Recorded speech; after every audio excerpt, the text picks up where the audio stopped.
E seguimos agora com a rubrica A Última Fronteira. Está connosco, como é habitual ao domingo, o Coordenador Nacional da Sociedade Planetária, Miguel Gonçalves. Bom dia. Bom dia. Começamos esta semana com notícias galácticas e também sobre buracos negros.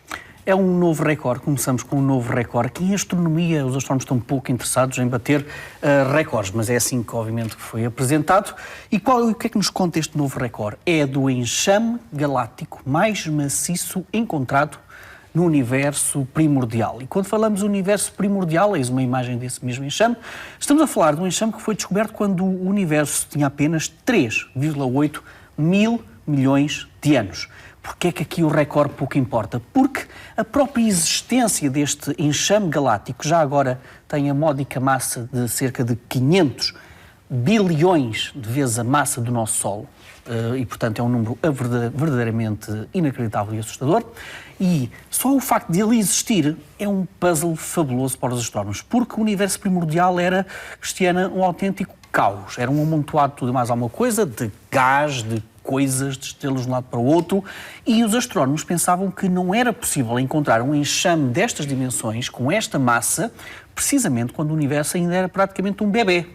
E, portanto, quando os astrónomos estudam este tipo de enxames que estão muito distantes no tempo e também no espaço, como é óbvio, o que lhes interessa não é tanto fazer o recorde, mas sim tentar perceber como é que é possível ter aparecido um enxame com esta massa num universo tão primordial. E esta notícia é também particularmente interessante porque cerca de 90% da massa deste enxame galáctico os astrónomos não fazem a mínima ideia do que é feito. Dito de outra maneira, eles admitem que 90% desta massa é da misteriosa matéria negra, que os astrónomos hoje em dia apenas têm algumas explicações para o que é que possa ser a matéria negra, que é uma matéria que não reage com a matéria que nós conhecemos normalmente, a ordinária, e, portanto, ainda há muito a saber sobre o que é esta matéria negra. Mas, pelo menos, sabem que 90% daquele enxame é constituído por matéria negra. E também sabem um pouco mais. Sabem que no núcleo deste enxame há uma grande quantidade de gás muitíssimo quente que foi deslocado do seu centro. Aquilo é como se fosse, imagina, um copo de vinho que está a baloiçar, vinho, neste caso de gás quente, que está a balouçar ali no centro deste enxame. O que é que os astrónomos pensam que isto pode ser? Provavelmente este grande enxame terá tido um encontro imediato do terceiro grau com um outro grande enxame. E, portanto, aquilo que nós estamos a ver é o resultado do choque de dois grandes enxames galácticos no universo primordial. E, portanto, isto é absolutamente notável, não pelo recorde em si, eu relembro que são 500 bilhões de vezes a massa do Sol presente neste enxame, mas é sobretudo o tentar explicar por que razão é que ali temos a formação deste enxame primordial. E passamos rapidamente de enxames galácticos primordiais para um caçador de buracos negros, só para dar uma devida nota ao Gravity, que é o novo instrumento que foi acoplado nos observatórios do Observatório Europeu do Sul, no Chile, e é um autêntico caçador de buracos negros. Porque em astronomia, quanto maior, melhor. E o que faz este instrumento, que é aquilo que nós estamos a ver nestas imagens, é juntar a imagem de vários telescópios do Observatório Europeu do Sul para dar uma imagem única daquilo que está a fotografar. Isso é particularmente interessante para fotografar a buracos negros. Só para teres uma pequena ideia da precisão deste instrumento, ele conseguirá, quando estiver completamente operacional, conseguirá detectar edifícios, ou melhor, estruturas do tamanho de edifícios na própria Lua e com um grau de precisão de apenas alguns centímetros. E, portanto, este é o grau de precisão que um instrumento destes precisa. E porquê é que também nós trouxemos esta notícia aqui à Última Fronteira? Por uma razão simples, é que este Gravity tem mão portuguesa. São duas instituições portuguesas, o Centro da Faculdade de Engenharia da Universidade do Porto e também a Faculdade de Ciências da Universidade de Lisboa, que estão envolvidos neste Gravity, neste novo caçador de buracos negros do Observatório Europeu do Sul. Miguel, e avançamos para outro assunto, também nos traz hoje a história da aventura da Associação Astronómica do Afeganistão. É uma notícia um bocadinho diferente e é uma homenagem, no fundo, também, olha, precisamente as jornalistas, como tu, como as pessoas que estão nesta casa, nós trouxemos aqui uma história que foi publicada no portal MSN e também para o Newsweek e que nos conta uma história absolutamente fabulosa. Uma equipa de jornalistas desses portais foi até ao Afeganistão e foi encontrar este senhor que nós vamos ver nesta imagem. Este senhor, precisamente, que se chama Yunus Bashi, que é afegão e que é astrónomo amador. Ora, nós aqui nos astrónomos amadores portugueses temos uma grande vantagem, que é, temos sobretudo um país com uma enorme paz social e, portanto, para um astrónomo amador, o maior adversário acaba mesmo por ser as nuvens, por exemplo. Mas tem toda a liberdade para pegar no seu telescópio, ir para um sítio afastado dos centros urbanos e observar o céu. Não é bem isso que acontece no Afeganistão. Estes senhores, aquele senhor, aliás, que foi um dos fundadores da Associação Astronómica do Afegão, primeiro tem que saber muito bem para onde é que vão. Tem que saber se vão para zonas desprovidas de minas, por exemplo. Estes senhores, estas fotografias foram retiradas a poucos quilómetros de Cabul. E, curiosamente, há uns anos, este grupo de astrónomos amadores, quando estava, no fundo, apenas a contemplar as estrelas, olha, foi interrompido por polícia. A polícia rodeou-os com armas automáticas e perguntaram o que é que era aquilo que eles estavam a fazer. Porque o telescópio parecia um lança-foguetes. E então eles ficaram absolutamente preocupados por questões de segurança e eles tiveram que explicar à polícia que não. Eles estavam apenas e tão só a contemplar o universo.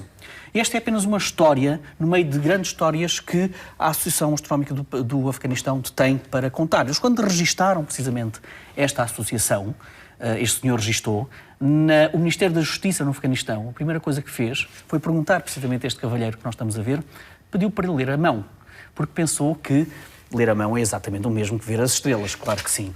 Mas toda esta ligação entre a superstição, entre a religião e a ciência é um dos objetivos que este grupo tenta eliminar, tenta afastar precisamente, separar as águas, digamos assim, entre este tipo de conhecimentos. E é por isso que eles vão frequentemente às escolas de todas as idades, exatamente como este caso que nós estamos a ver, e curiosamente quando estes repórteres americanos estiveram lá presentes, estes meninos e meninas que nós estamos a ver, eles estavam muito mais interessados, não nos repórteres, mas sim a tentar perceber o que era um telescópio. Tentar perceber o que é um telescópio. Tanto que um dos rapazes, e este é o poder também da astronomia, um rapaz que se apresentou nesta visita como o Einstein do Afegão, pelo seu interesse pela física e pela astronomia, perguntou-lhes, fez várias perguntas sobre o que era isto e o que fez nessa noite. Pediu ao pai para irem subir ao monte e ver as estrelas. E ele contou depois a esta equipa de repórteres que mudou por inteiro a sua maneira de ver, a sua maneira de ser e de estar na vida, contemplar apenas e tão só o cosmos. E, portanto, nós trazemos esta história, no fundo, para também homenagear os astrónomos amadores ou profissionais que se deslocam também às escolas nestes locais em que a influência da religião e da superstição é preponderante. Só para teres uma pequena ideia, no Afeganistão há uma superstição que diz que as mulheres não podem tocar na cara enquanto está a decorrer um eclipse lunar, porque isso pode dar, as grávidas aliás, porque isso pode criar marcas de nascença aos seus filhos. Quando eles vão às escolas, os professores perguntam-lhes como é que nós podemos compatibilizar a idade da Terra e a idade do Universo com o que está escrito na Bíblia, no Alcorão, em que diz que a Terra, o Universo, aliás, foi criado em apenas 6 dias. E, portanto, esta é a nossa homenagem a estes astrónomos amadores que em locais que têm dificuldades que nós não conhecemos aqui para explanar a sua paixão exatamente pelo cosmos. Fica aqui a nossa homenagem, não só a estes astrónomos amadores, mas também à equipa de jornalistas que fez esta magnífica reportagem. Falas em homenagem e temos também, para fechar esta rubrica, David Bowie. Olha, em jeito de brincadeira, é o nosso momento Álvaro Costa, o grande mestre da nossa cultura popular desta casa, e obviamente que também teríamos que falar de David Bowie, principalmente se calhar por esta música que nós estamos a ouvir, no fundo, Space Oddity. E esta é uma música muito curiosa. Em 2003, David Bowie deu uma entrevista em que falou desta música e que, enfim, quem conhece a música de David Bowie sabe que isto é a história de um astronauta que, no fundo, depois fica a pairar, a flutuar pelo espaço. Não é um fim muito agradável, mas o David Bowie conta uma história engraçadíssima. Ele diz que a BBC, na altura da chegada do Homem à Lua, a BBC passou esta música como a banda sonora, digamos assim, desse feito. E o próprio David Bowie ficou absolutamente assustado com essa perspectiva, porque esta música não nos dá propriamente um final feliz para essa aventura espacial e ele disse na altura que, bom, se acontecer alguma coisa aos astronautas da Apollo 11, se calhar ainda vão culpabilizar a mim por causa da música que a BBC escolheu. Mas o que é certo é que há um registro, há uma presença de vários temas de inspiração espacial ao longo da carreira de David Bowie e, portanto, não é nada de estranhar.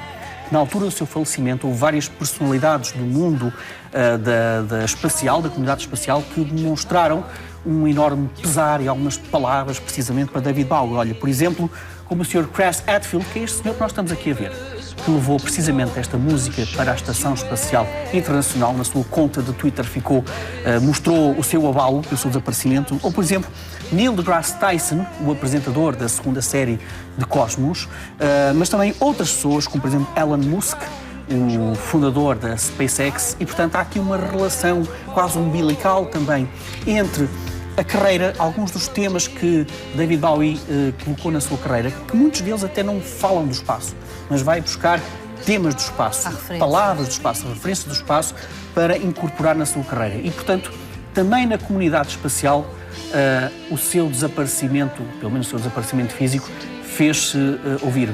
E é curioso nós estarmos a ver e ouvir esta imagem, deste vídeo, porque o próprio David Bowie ficou particularmente chateado com a sua empresa discográfica, porque a empresa permitiu apenas que estivesse presente no YouTube durante um ano este vídeo que foi feito na Estação Espacial Internacional. E o David Bowie queria mais. Queria que isso fosse um seu legado que continuasse ao longo do tempo, e depois este vídeo foi retirado, mas felizmente, e também por ação do David Bowie, ele foi novamente disponibilizado, e foi no fundo o primeiro videoclipe feito na Estação Espacial Internacional. E tinha que ser, obviamente, com Space Oddity, do grande David Bowie. Miguel, e fechamos esta rubrica então com o vídeo e a música de David Bowie.